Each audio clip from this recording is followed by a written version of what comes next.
नमस्कार दोस्तों, साहित्य समाधान के मंच से मैं डॉक्टर रीता गौड़ आपका हार्दिक स्वागत करती हूँ, अभिनंदन करती हूँ।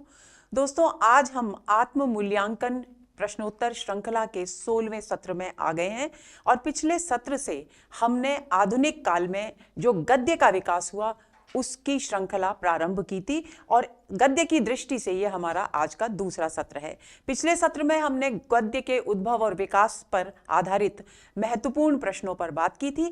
अब आज से हम गद्य की विधाओं पर बात शुरू करेंगे और सबसे पहली विधा हम जो पढ़ने जा रहे हैं वो है नाटक।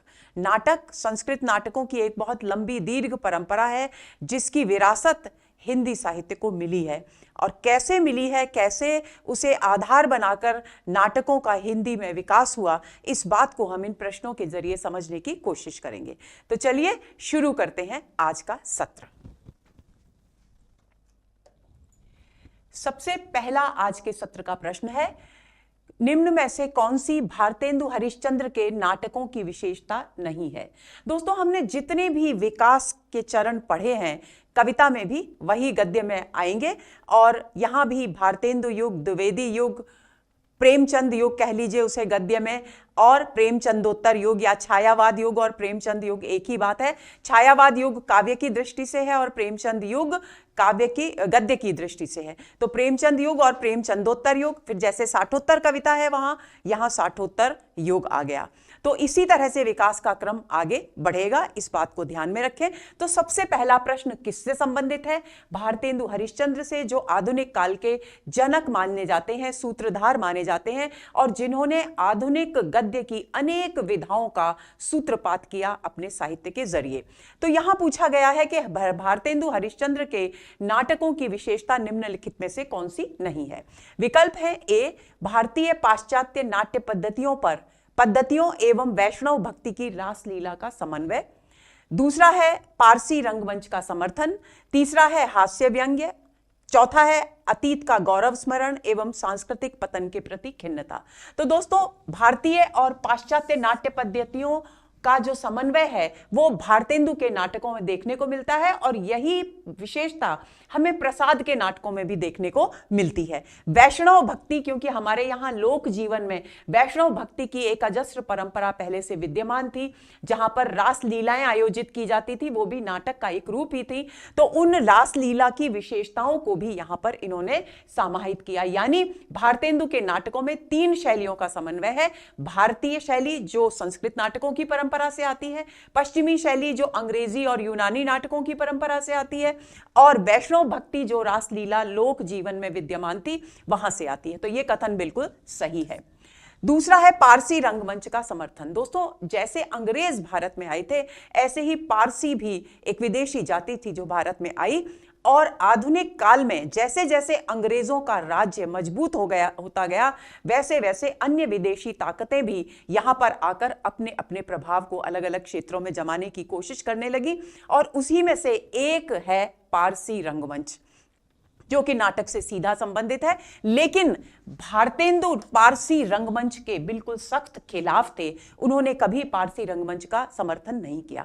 पारसी रंगमंच को आप इस तरीके से समझ लीजिए कि पारसी रंगमंच नाटक का वो रंगमंच है जिसमें नायक और नायिका को तड़कीले भड़कीले, जिससे कि भावनाएं उत्तेजित हों, इस तरह के वस्त्र पहनाए जाते हैं, इसी तरह के उनके हाव भाव होते हैं। और पारसी रंगमंच का उद्देश्य कोई संदेश देना नहीं होता, कोई नैतिक मूल्यों की स्थापना करना नहीं होता, बल्कि सिर्फ और सिर्फ जनता का सस्ता मनोरंजन करना होता है। और भारतेंदु हरिश्चंद्र इसके बिल्कुल खिलाफ थे, इसलिए उन्होंने पारसी रंगमंच का समर्थन नहीं किया।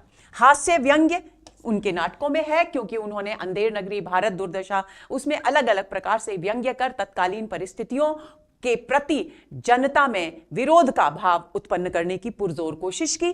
उसके बाद है अतीत का गौरव स्मरण एवं सांस्कृतिक पतन के प्रति खिन्नता। यह भी भारतेंदु हरिश्चंद्र के नाटकों में देखने को मिलती है। यानी बी विकल्प इस प्रश्न का सही उत्तर है, क्योंकि यह पारसी रंगमंच का समर्थन भारतेंदु हरिश्चंद्र के नाटकों की विशेषता नहीं है। तो इस प्रश्न का सही उत्तर हुआ बी।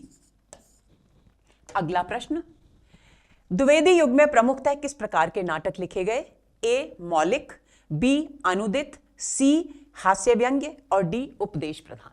दोस्तों वैसे तो ये चारों प्रकार के नाटक लिखे गए द्विवेदी युग में, लेकिन आपको क्या प्रश्न को बहुत ध्यान से पढ़ना है। यहां पर एक शब्द है प्रमुखतः, यानी प्रधानता किस प्रकार के नाटकों की रही, इस बात को ये प्रश्न पूछा, इस संदर्भ में पूछा जा रहा है। तो आपको द्विवेदी नाटक के क्षेत्र में, नाटक की दृष्टि से द्विवेदी युग के बारे में एक खास बात जाननी है कि काव्य में द्विवेदी युग ने जितनी प्रगति की, नाटक में बहुत कम प्रगति की। और खास तौर से मौलिक नाटक लिखे जरूर गए, बहुत कम लिखे गए। दूसरी बात, जो मौलिक नाटक लिखे गए वे अधिक प्रभावशाली नहीं हुए, यानी मौलिक नाटकों की तो प्रधानता वहां रही ही नहीं। अनुदित नाटक यहां पर बहुतायत से लिखे गए और यही इस प्रश्न का उत्तर है। अनुदित नाटकों की प्रधानता रही। अनुदित नाटक कौन कौन सी भाषाओं से अनुदित किए गए? सबसे पहले संस्कृत से, उसके बाद अंग्रेजी से और उसके बाद बांग्ला से। हास्य व्यंग्य के प्रकार के नाटक इक्का दुक्का मिलते हैं और उपदेश प्रधान नाटक भी, क्योंकि खास तौर से जो द्विवेदी युग है काव्य की दृष्टि से देखें तो नैतिक मूल्यों की पुनर्स्थापना का युग है, सांस्कृतिक पुनर्जागरण का युग कहा जाता है उसे। तो उसका थोड़ा बहुत प्रभाव यहां नाटकों में भी देखने को मिलता है। लेकिन प्रमुखतः जो नाटक द्विवेदी युग में लिखे गए वे अनुदित नाटक थे और इन अनुदित नाटकों में प्रमुखतः बात थी संस्कृत नाटकों का अनुवाद किया गया, जो कि संस्कृत नाटकों की हमारे यहाँ एक बहुत लंबी और प्रभावशाली परंपरा विद्यमान है। अंग्रेजी नाटक, क्योंकि पश्चिमी नाटकों का प्रभाव ग्रहण कर रहे थे हिंदी नाटक, तो अंग्रेजी नाटक यानी शेक्सपियर के नाटकों के अनुवाद भी हुए। और बंगला नाटक की भी एक स्वस्थ परंपरा पहले से मौजूद थी, तो उन नाटकों के भी अनुवाद यहां हुए। अब आपको इस प्रश्न में एक और बात को ध्यान में रखना है कि संस्कृत नाटकों का जो अनुवाद था वो प्रमुख है। वैसे तो सभी ने कहीं ना कहीं संस्कृत नाटकों का अनुवाद किया, लेकिन सदानंद अवस्थी को संस्कृत नाटकों के अनुवाद के लिए जाना जाता है। अंग्रेजी नाटकों के अनुवाद के लिए लाला सीताराम को जाना जाता है। कई बार यह भी प्रश्न पूछ लिया जाता है कि निम्नलिखित में से किसने अंग्रेजी नाटकों के अनुवाद किए? शेक्सपियर के सभी नाटकों के अनुवाद लाला सीताराम ने किए और बंगला नाटकों के लिए ब्रजनंदन सहाय का नाम लिया जाता है। इन्होंने बंगला नाटकों के अनुवाद प्रस्तुत किए। तो इसलिए इस दृष्टि से यहां पर द्विवेदी युग में प्रमुखतः प्रधानता किस प्रकार के नाटकों की रही? अनुदित नाटकों की। तो इस प्रश्न का सही उत्तर हुआ बी, आंसर हुआ बी। अगला प्रश्न है निम्नलिखित युग्मों में से कौन सा युग्म सही नहीं है? ए प्रसाद चंद्रगुप्त, बी मोहन राकेश आधे अधूरे, सी लक्ष्मी नारायण लाल स्कंदगुप्त, डी भारतेंदु हरिश्चंद्र भारत दुर्दशा। तो दोस्तों जयशंकर प्रसाद ये तो नाटककार के नाम है और ये नाटक के नाम है, तो कौन सा सुमेलित नहीं है वो हमें ध्यान देना है। तो जयशंकर प्रसाद का नाटक है, चंद्रगुप्त भी है, स्कंदगुप्त भी है, अजातशत्रु भी है, तो ये बिल्कुल सही विकल्प है। मोहन राकेश के 3 प्रमुख नाटक हैं, आधे अधूरे, लहरों के राजहंस और आषाढ़ का एक दिन, और एक नाटक अधूरा छोड़ा उन्होंने, पैरों तले की जमीन। तो आधे अधूरे ये विकल्प भी बिल्कुल सही है। लक्ष्मी नारायण लाल का स्कंदगुप्त नाटक नहीं है, बल्कि स्कंदगुप्त नाटक है जयशंकर प्रसाद का। लक्ष्मी नारायण लाल ने बहुत सारे अच्छे अच्छे प्रभावशाली नाटक लिखे, जिनमें से कर्फ्यू, मादा कैक्टस और मिस्टर अभिमन्यु विशेष रूप से उल्लेखनीय है और लोकप्रिय भी बहुत हुए, यानी यही सुमेलित नहीं है। भारतेंदु हरिश्चंद्र का भारत दुर्दशा हम सभी जानते हैं, तो इस प्रश्न का सही उत्तर हुआ सी। अगला प्रश्न, अभिज्ञान शाकुंतलम नाटक का खड़ी बोली गद्य में अनुवाद किसने किया? ए राजा शिव प्रसाद सितारे हिंद ने, बी राजा लक्ष्मण सिंह ने, सी भारतेंदु हरिश्चंद्र ने, डी गोपाल चंद्र गिरधर दास ने। तो दोस्तों राजा शिव प्रसाद सितारे हिंद के विषय में मैं पिछले सत्र में भी लंबी चर्चा कर चुकी थी। शिव प्रसाद सितारे हिंद ने सबसे पहले तो बनारस समाचार पत्र का संपादन किया। दूसरी बात, इन्होंने अनेक गद्य की रचनाएं लिखी और ये स्कूल में इंस्पेक्टर ऑफ स्कूल्स के पद पर नियुक्त थे, और यही वो व्यक्ति हैं जिन्होंने सबसे पहले अंग्रेजी शिक्षा प्रणाली पर, जो शिक्षा व्यवस्था यहां शुरू हुई भारत में, उनको उसमें पाठ्यक्रम तैयार करने की, महत्वपूर्ण पाठ्य पुस्तकें तैयार करने की महत्वपूर्ण भूमिका निभाई। तो इस दृष्टि से राजा शिव प्रसाद सितारे हिंद का योगदान अनमोल है, लेकिन उन्होंने शाकुंतलम नाटक का खड़ी बोली गद्य में अनुवाद नहीं किया। और ये पहले संस्कृत निष्ठ हिंदी के समर्थक थे राजा शिव प्रसाद सितारे हिंद, लेकिन बाद में इनका विचार परिवर्तन हुआ और ये उर्दू मिश्रित हिंदी के समर्थक हो गए। राजा लक्ष्मण सिंह, जिन्होंने प्रजा हितैषी समाचार पत्र का संपादन किया, और ये संस्कृत निष्ठ हिंदी के समर्थक थे, और इन दोनों के बीच आपसी विवाद इस भाषा को लेकर के चलता रहता था। राजा लक्ष्मण सिंह ने, राजा शिवप्रसाद सितारे हिंद ने किसी भी नाटक का अनुवाद नहीं किया। राजा लक्ष्मण सिंह ने अभिज्ञान शाकुंतलम ही नहीं बल्कि कालिदास के लगभग सभी नाटकों के अनुवाद प्रस्तुत किए। यानी अभिज्ञान शाकुंतलम नाटक का खड़ी बोली हिंदी में अनुवाद करने वाले व्यक्ति हैं राजा लक्ष्मण सिंह। सी है भारतेंदु हरिश्चंद्र। भारतेंदु हरिश्चंद्र ने भी अनुवाद किए, लेकिन अभिज्ञान शाकुंतलम के अनुवाद का श्रेय भारतेंदु को नहीं दिया जाता। गोपाल चंद्र गिरधर दास भारतेंदु हरिश्चंद्र के पिता थे, जिन्होंने एक नाटक लिखा नहुष, जिसे स्वयं भारतेंदु हरिश्चंद्र हिंदी का पहला नाटक मानते हैं। तो इसलिए इस प्रश्न का सही उत्तर हुआ बी। तो आंसर होगा हमारा बी। ये अतिरिक्त जो जानकारी है दोस्तों, ये मैं इसलिए देती हूं ताकि इन विद्वानों से संबंधित अन्य प्रश्न जो पूछे जा सकते हैं परीक्षा में, उन पर भी आपकी पकड़ मजबूत हो और आपको उसकी भी जानकारी मिले। अगले प्रश्न पर आते हैं। हिंदी का प्रथम दुखांत नाटक कौन सा है? अंधेर नगरी, भारत दुर्दशा, रणधीर प्रेम मोहिनी और कली कौतुक। तो दोस्तों सी विकल्प इस प्रश्न का सही उत्तर है। रणधीर प्रेम मोहिनी नाटक है श्रीनिवास दास का।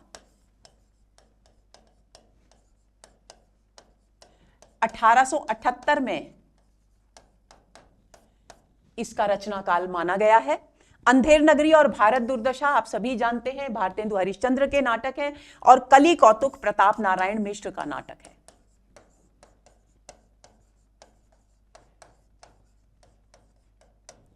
अब एक बात और आपको ध्यान में रखनी है कि ये दुखांत नाटक होते क्या हैं।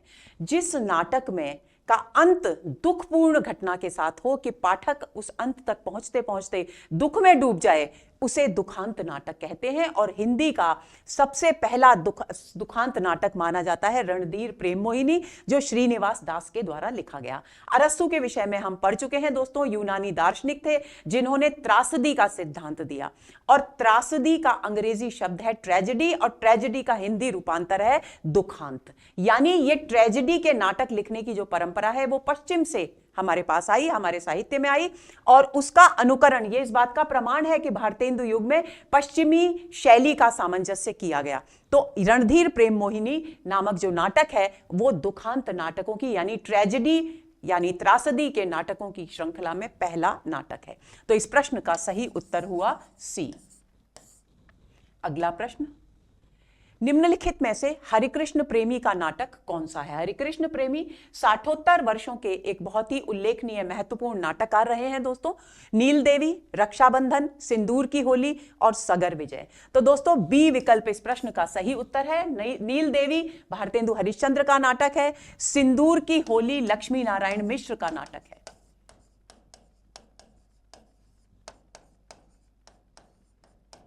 और सगर विजय उदय शंकर भट्ट का नाटक है। और ये भारतेंदु, और रक्षाबंधन हरिकृष्ण प्रेमी का नाटक है।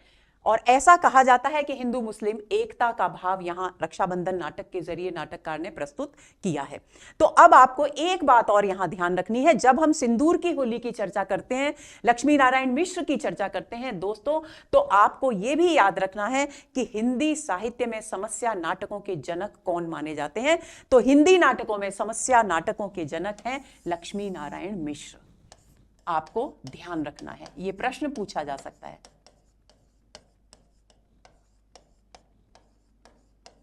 यानी इस प्रश्न का सही उत्तर हुआ बी।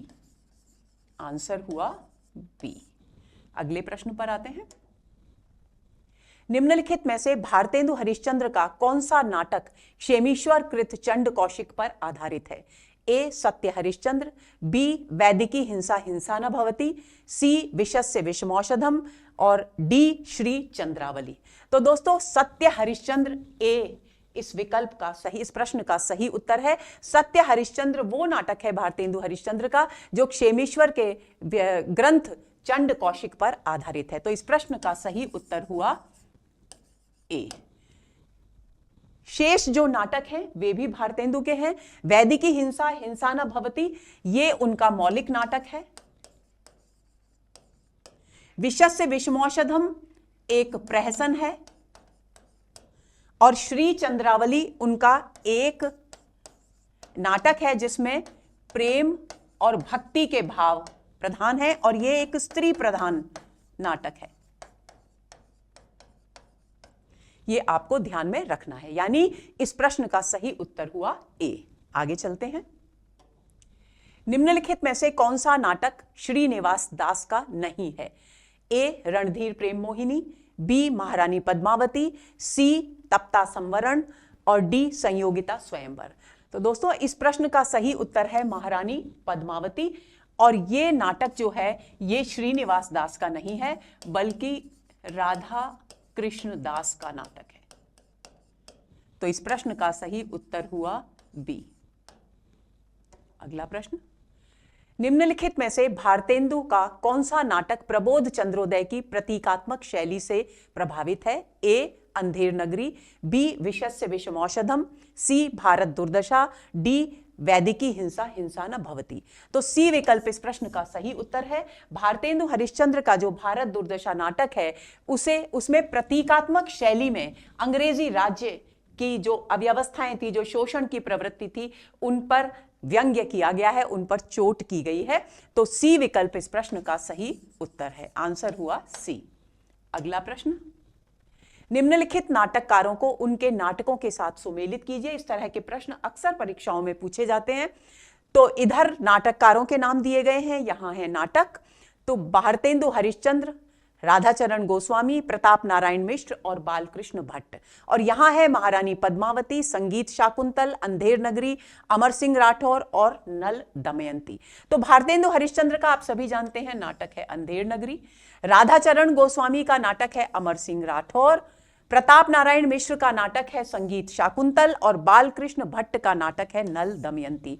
यानी हमारा उत्तर होना चाहिए तीसरा, चौथा, दूसरा और पांचवा। आइए कूट देखते हैं। तीसरा, चौथा, दूसरा और पांचवा। तीसरा, चौथा, दूसरा और पांचवा। डी विकल्प इस प्रश्न का सही उत्तर है। आंसर हुआ डी। अगला प्रश्न, बाबू तोताराम ने जोसेफ एडिसन के नाटक केटो का अनुवाद किस नाम से किया है? रहस्य कथा, कृतांत, गुप्तचर, एज यू लाइक इट। तो दोस्तों बी विकल्प इस प्रश्न का सही उत्तर है। बाबू तोताराम द्विवेदी युग के एक अनुदित नाटककार थे। अनुदित नाटक उन्होंने लिखे और जोसेफ एडिसन का एक नाटक है अंग्रेजी का केटो, उसका अनुवाद उन्होंने कृतांत के नाम से किया है। तो इस प्रश्न का सही उत्तर हुआ बी।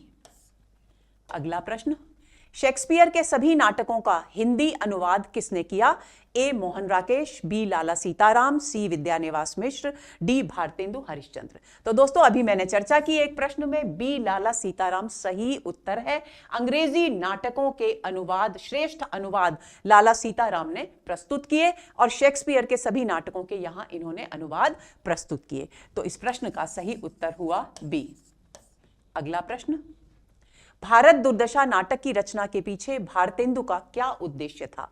भारतवर्ष की कथित दुर्दशा का खंडन करना, अंग्रेजी शासन की व्याजस्तुति करना, व्याजस्तुति यानी प्रशंसा करना, सी भारतीय नागरिकों को अन्याय के विरुद्ध खड़े होने के लिए प्रोत्साहित करना, या डी अन्यान्य देशों, अन्यान्य यानी अन्य देशों की दुर्दशा से तुलना करके दिखलाना कि भारतवर्ष औरों से कितना बेहतर है। तो दोस्तों सी विकल्प इस प्रश्न का सही उत्तर है। भारतवर्ष की कथित दुर्दशा का खंडन करना कोई उद्देश्य नहीं था भारतेंदु का, ना ही वे भारत दुर्दशा नाटक लिखकर अंग्रेजी शासन की प्रशंसा करना चाहते थे, बल्कि वे भारतीय नागरिकों को अन्याय के विरुद्ध खड़े होने के लिए प्रोत्साहित करना चाहते थे ताकि उनमें आत्मविश्वास उत्पन्न हो, उनमें वो भाव उत्पन्न हो कि वे अपने ही देश में गुलामी की जिंदगी जी रहे हैं और उन्हें इसका विरोध करना चाहिए। अन्य देशों की से भारत की तुलना करना भी उनका कोई उद्देश्य नहीं था। तो सी विकल्प इस प्रश्न का सही उत्तर है। तो आंसर हुआ सी। अगला प्रश्न, निम्न में से कौन से पारसी नाटककार नहीं है? मैंने दोस्तों आपको बताया अभी एक प्रश्न के सिलसिले में कि द्विवेद जो पारसी रंगमंच किस तरीके से भारत में आया, उसका प्रभाव कैसे नाटकों पर पड़ा। भारतेंदु युग में भारतेंदु हरिश्चंद्र क्योंकि उस युग के सूत्रधार थे, उन्होंने पारसी रंगमंच का समर्थन कभी नहीं किया।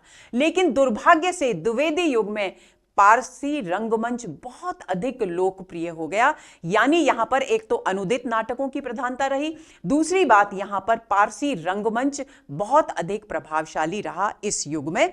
तो यहां जितने भी नाटककार हुए वो पारसी रंगमंच से जुड़े हुए तो इसलिए इन नाटककारों के नाम दिए गए हैं। हमें छांटना है कि कौन सा पारसी नाटककार नहीं है। तो आगा हश्र कश्मीरी पारसी नाटककार हैं, राधेश्याम कथावाचक पारसी नाटककार हैं। लेकिन हमने चर्चा की एक प्रश्न में कि भारतेंदु हरिश्चंद्र ने पारसी नाटक का कभी भी, पारसी रंगमंच का कभी समर्थन नहीं किया। तो सी विकल्प इस प्रश्न का सही उत्तर है। नारायण प्रसाद बेताब ने भी पारसी रंगमंच को समर्थन दिया। तो 3 जो नाटककार हैं वो पारसी रंगमंच के समर्थक हैं, भारतेंदु हरिश्चंद्र उनके समर्थक नहीं है। तो इस प्रश्न का सही उत्तर हुआ सी। अगला प्रश्न, इंद्र सभा के लेखक हैं। इंद्र सभा दोस्तों एक उर्दू का नाटक है और इसको उर्दू का पहला नाटक माना जाता है। अब आपके मन में यह प्रश्न उठेगा कि जब हम हिंदी नाटकों के उद्भव और विकास की बात कर रहे हैं तो हम उर्दू नाटक की चर्चा यहां पर क्यों कर रहे हैं? दोस्तों ये इसलिए जरूरी है क्योंकि उर्दू कोई विदेश से आई हुई भाषा नहीं है, बल्कि भारतीय भाषाओं और फारसी भाषा के मिश्रण से विकसित हुई एक भाषा है जिसकी जन्मभूमि भारत ही है। और ऐसी स्थिति में जब हम हिंदी के विकास की बात करते हैं तो हम संस्कृत नाटकों की चर्चा करते हैं, अंग्रेजी नाटकों की चर्चा करते हैं, बंगला नाटकों की चर्चा करते हैं। तो जिन जिन नाटक शैलियों ने हमारी नाट्य परंपरा को प्रभावित किया है उनकी चर्चा करना जरूरी हो जाता है और यही कारण है कि यहां उर्दू नाटक की चर्चा की जा रही है। प्रश्न है कि इंद्र सभा जो लेखक था नाटक के लेखक कौन है? आगा हश्र कश्मीरी, अमानत, भारतेंदु हरिश्चंद्र या प्रताप नारायण मिश्र? तो दोस्तों अमानत, इनका पूरा नाम है आगा हसन अमानत। और ये जो नाटक है दोस्तों इसे उर्दू का पहला नाटक माना जाता है और इसका पहला मंचन जहां तक मुझे याद आ रहा है 1853 ईस्वी में हुआ था। तो बी विकल्प इस प्रश्न का सही उत्तर है। आंसर हुआ बी। अगला प्रश्न, हिंदी में गीति नाट्य परंपरा की प्रथम रचना और उसके रचनाकार हैं। ए करुणालय जयशंकर प्रसाद, बी अनघ मैथिली शरण गुप्त, सी उन्मुक्त सियाराम शरण गुप्त और डी अंधायुग धर्मवीर भारती। तो दोस्तों जाहिर सी बात है कि प्रथम रचना जो गीति नाट्य परंपरा जहां से हिंदी में शुरू होती है वो है करुणालय जयशंकर प्रसाद का। तो करुणालय से ही हिंदी में गीति नाट्य परंपरा की शुरुआत मानी जाती है। तो इस प्रश्न का सही उत्तर हुआ ए। अगला प्रश्न, निम्नलिखित में से किस नाटक का प्रच्छन्न नायक गौतम बुद्ध है? ए अजातशत्रु, बी एक और द्रोणाचार्य, सी लहरों के राजहंस या डी दशाश्वमेध? तो दोस्तों लहरों के राजहंस इस प्रश्न का सही उत्तर है। लहरों के राजहंस क्यों? पहले तो आप समझ लीजिए कि प्रच्छन्न नायक क्या होता है। प्रच्छन्न का मतलब होता है ढका हुआ या छिपा हुआ, यानी एक ऐसा नाटक जिसमें देखने के लिए नायक कोई और पात्र है लेकिन उसके माध्यम से कौन सा चरित्र अपनी भूमिका निभा रहा है जो छिपा हुआ है उस नाटक के उस अभिनेता के व्यक्तित्व में, वो प्रच्छन्न नायक हुआ। तो यहां नंद कहने के लिए, देखने के लिए नाटक में नंद नायक हैं लहरों के राजहंस के, जो सुंदरी के पति हैं और गौतम बुद्ध के भाई हैं। तो ऐसी स्थिति में वे भी गौतम बुद्ध से इतने अधिक प्रभावित हैं कि वे चाहते हैं कि गौतम बुद्ध के चरणों के अनुगामी बने, लेकिन वे ऐसा कर नहीं पाते। यानी उनके चरित्र के माध्यम से न केवल मोहन राकेश ने उनके अंतर्द्वंद को स्पष्ट किया है बल्कि उनके माध्यम से गौतम बुद्ध के लोकप्रियता को भी रेखांकित किया है। इसलिए विद्वानों ने कहा है कि इस नाटक का जो नायक है, प्रच्छन्न नायक, वो वास्तव में नंद नहीं बल्कि गौतम बुद्ध हैं। तो सी विकल्प इस प्रश्न का सही उत्तर है। आगे चलेंगे। ताजमहल का टेंडर किसका नाटक है? अजय शुक्ला, स्वदेश दीपक, सुशील कुमार सिंह या विभु कुमार। तो दोस्तों ए विकल्प इस प्रश्न का सही उत्तर है। अजय शुक्ला का नाटक है ताजमहल का टेंडर, जो कि बहुत अधिक लोकप्रिय हुआ और न जाने कितनी बार इसका मंचन हो चुका है। ताजमहल का टेंडर एक ऐसा नाटक है जिसकी पृष्ठभूमि ऐतिहासिक है, शाहजहां के शासनकाल से संबंधित है, लेकिन वास्तव में इसके माध्यम से नाटककार अजय शुक्ला ने वर्तमान नौकरशाही पर व्यंग्य किया है। वहां शुरुआत कुछ इस तरह से होती है दोस्तों, बड़ी रोचक कहानी है इसकी, कथ्य बहुत रोचक है कि शाहजहां दिल्ली, वर्तमान जो दिल्ली है उसके पद पर, उसमें राजा के पद पर आसीन होते हैं और उनकी इच्छा होती है कि वे ताजमहल बनाएं अपनी पत्नी मुमताज महल की स्मृति में। तो वे अपने जो नौकर हैं, जो सेवक हैं, जो अधिकारीगण हैं, उनको अब ये दायित्व सौंपते हैं। लेकिन जो हमारे यहां वर्तमान में होता है कि जब भी किसी को कोई बड़ा टेंडर मिलता है, बड़ी जिम्मेदारी मिलती है, तो वे उससे व्यक्तिगत लाभ उठाते हैं। नौकरशाही की ये जो बुरी बात है, जिसके कारण हमारा देश अनेक प्रकार की समस्याओं से जूझ रहा है, आज विकास की गति जिसके कारण धीमी हो रही है, उसी नौकरशाही के कारण ताजमहल का निर्माण कार्य शाहजहां के जीवन काल में पूरा नहीं हो पाता इस नाटक में। और ताजमहल का जिस दिन कुछ होना है कार्य, टेंडर खुलना है, उसी दिन वे उनका प्राणांत हो जाता है। ये इसकी छोटी सी संक्षिप्त सी कथा है, जिसको आधार बनाकर आधुनिक युग में विद्यमान नौकरशाही पर व्यंग्य किया है अजय शुक्ला ने। तो आंसर हुआ ए। और हां दोस्तों, एक बात और, ताजमहल का टेंडर एक ऐसा नाटक है जिसे मोहन राकेश सम्मान से अलंकृत भी किया जा चुका है। यह भी एक उल्लेखनीय बात है, आपको स्मरण रखनी चाहिए। आगे चलें। रचना काल के आधार पर प्रसाद के निम्नलिखित नाटकों का सही अनुक्रम है। इसमें से सही क्रम में कौन से नाटक हैं, रचना काल के आधार पर किस विकल्प में है, इस बात को आपको ध्यान में रखना है। तो ए विकल्प है चंद्रगुप्त, अजातशत्रु, राज्यश्री और ध्रुव स्वामिनी। बी है अजातशत्रु, राज्यश्री, चंद्रगुप्त, ध्रुव स्वामिनी। सी है राज्यश्री, अजातशत्रु, चंद्रगुप्त और ध्रुव स्वामिनी। और डी है अजातशत्रु, राज्यश्री, ध्रुव स्वामिनी और चंद्रगुप्त। तो दोस्तों सी विकल्प इस प्रश्न का सही उत्तर है। राज्यश्री नाटक की रचना हुई 1915 में जयशंकर प्रसाद के द्वारा। अजातशत्रु नाटक का रचना काल माना गया है 1922। चंद्रगुप्त नाटक लिखा गया 1931 में और ध्रुव स्वामिनी का रचना काल है 1933। यानी ये क्रम बिल्कुल सही है। तो इस प्रश्न का सही उत्तर हुआ सी। अगले प्रश्न पर आते हैं। निम्नलिखित नाटकों को उनके रचनाकारों के साथ सुमेलित कीजिए। यहां नाटक है और यहां नाटककार दिए गए हैं। यहां है हानूश, दशरथ नंदन, पैर तले की जमीन और तिलचट्टा। इधर है मुद्रा राक्षस, भीष्म साहनी, जगदीश चंद्र माथुर, सुरेंद्र वर्मा और मोहन राकेश। तो दोस्तों हानूश जो नाटक है वो भीष्म साहनी के द्वारा रचा गया, यानी सबसे पहले विकल्प में आना चाहिए, उत्तर के विकल्प में आना चाहिए 2। दशरथ नंदन जगदीश चंद्र माथुर की रचना है, यानी दूसरा विकल्प में दूसरे नंबर पर आना चाहिए 3। पैर तले की जमीन मोहन राकेश का नाटक है, यानी 2, 3 और 5। ये वो नाटक है दोस्तों जो उनका चौथा नाटक है मोहन राकेश का, और ये उनका अंतिम नाटक है जिसे अधूरा छोड़कर उनका निधन हो गया और बाद में कमलेश्वर ने इसे पूरा किया। तो 2, 3, 5 और तिलचट्टा जो नाटक है वो है मुद्रा राक्षस का। तो यानी विकल्प होना चाहिए 2, 3, 5 और 1। आइए कूट देखते हैं। 2, 3, 5 और 1 बी विकल्प इस प्रश्न का सही उत्तर है। 2, 3, 5 और 1 इसका सही उत्तर होगा। तो आंसर हुआ हमारा बी। अगले प्रश्न पर आते हैं। निम्नलिखित में से कौन सा नाटक सुरेंद्र वर्मा का नहीं है? 1 दूनी 1, बी मादा कैक्टस, सी सेतुबंद, डी कैद ए हयात। दोस्तों सुरेंद्र वर्मा के विषय में थोड़ी सी जानकारी मैं आपको देना चाहूंगी। सुरेंद्र वर्मा वर्तमान युग के एक बहुत ही प्रसिद्ध नाटककार हैं और इन्होंने अलग अलग पृष्ठभूमियों को आधार बनाकर के, विषय वस्तु को आधार बनाकर नाटक लिखे। और इनका एक नाटक है सूर्य की अंतिम किरण से सूर्य की पहली किरण तक, जो बहुत अधिक चर्चा का विषय रहा। तो यहां इनकी बात की जा रही है और इनका एक उपन्यास भी बहुत चर्चा में रहा, मुझे चांद चाहिए। आपको ये 2 बिंदु आपको इनके विषय में ध्यान में रखने हैं। तो 1 दूनी 1 सुरेंद्र वर्मा का नाटक है।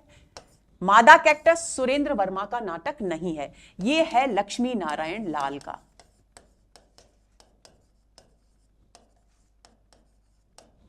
सेतुबंध सुरेंद्र वर्मा का है और कैद ए हयात भी सुरेंद्र वर्मा का है, यानी इस प्रश्न का सही उत्तर हुआ बी। अगला प्रश्न, निम्नलिखित में से कौन सा नाटक स्त्री समस्या से संबंधित नहीं है? अंधा कुआं, नेपथ्य राग, सांच कहूं तो और चिंदियों की एक झालर। तो दोस्तों अंधा कुआं, सबसे पहले तो ये जान लेते हैं कि ये किसका नाटक है। ये नाटक है लक्ष्मी नारायण लाल का। नेपथ्य राग जो नाटक है वो है मीराकांत का। और सांच कहूं तो नाटक है प्रभाकर श्रोत्रिय का।